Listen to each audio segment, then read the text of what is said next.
Hello guys, welcome back sa ating YouTube channel guys. So ngayon guys, nandito pala tayo sa kilid ng dagat. Ito lang ang dagat yan guys. Yung nakita nyo mo yan, tubig dagat yan.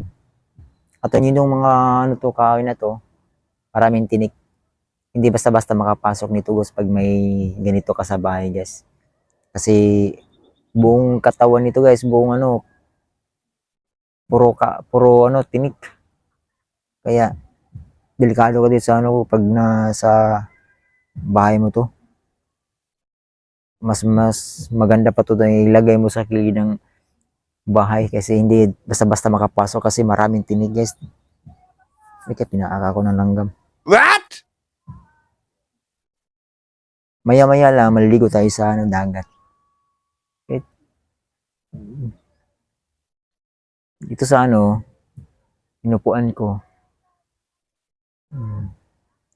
Lahat yan, palibot yan mga kahoy na may mga tinik.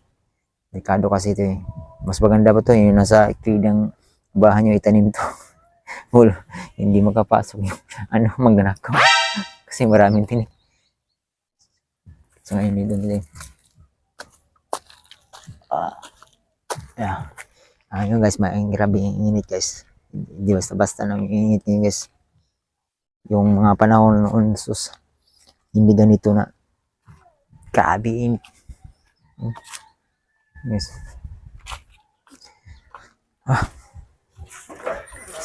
Yung bahay kubo namin. Bahay kubo na malaki. Woo! Kumakain na sila. Uy! Oh.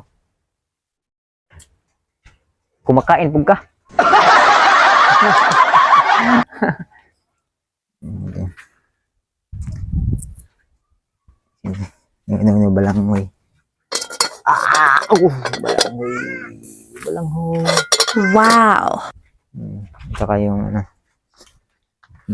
luto na saging.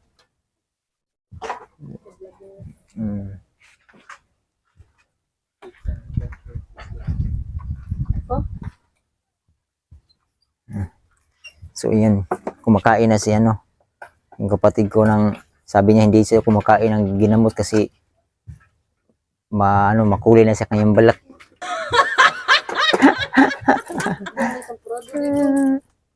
So guys, thank you.